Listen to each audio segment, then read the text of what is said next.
एक किसान था जिसके दो बेटे थे। वह बहुत ही आलसी और निकम्मे थे। वह अपने पिता को कामकाज में हाथ बटाने के बजाय आलस किया करते थे, इधर उधर घूमते फिरते थे। किसान को अपने बेटों की बहुत फिक्र थी। वो सोचते थे कि मेरे मरने के बाद इनका क्या होगा, यह अपना पेट कैसे भरेंगे, अपने परिवार को कैसे संभाल पाएंगे। एक दिन किसान की हालत बहुत ही गंभीर थी। कहने का मतलब, किसान मरने की हालत में था। तभी किसान ने अपने दोनों बेटों को बुलाकर उनसे कहा कि हमारे खेत में एक खजाना गड़ा हुआ है, लेकिन वह किस जगह है उसकी जानकारी मुझे भी नहीं है, लेकिन खोदने बाद तुम्हें वो खजाना मिल जाएगा। इतना कहकर किसान भगवान को प्यारे हो गए।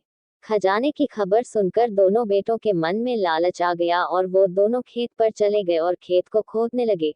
खजाने के लालच में कुछ ही दिनों में पूरे खेत को खोदने के बाद वह घर जाकर बैठ गए और वह अपने पिता को कोसने लगे। इसी तरह कुछ महीने बीत गए और वर्षा ऋतु का आगमन हुआ। किसान के बेटों के पास पेट भरने के लिए सिर्फ एक ही जरिया था, वो है खेती। तब बाकी किसानों की तरह किसान के बेटों ने खेत में बीज बोने शुरू कर दिए। वर्षा का पानी पाकर वह बीज अंकुशित हुए और देखते ही देखते खेत लहराने लगे। ऐसा लग रहा था कि हवा के झोंके से लहरा रहा था। ये देखकर किसान के बेटे बहुत खुश हो गए। उनको समझ आ गया कि परिश्रम ही सच्चा धन होता है और वो उसी तरह से अपने पिता के शब्दों का मोल भी समझ गए और अपने कामकाज में लग गए।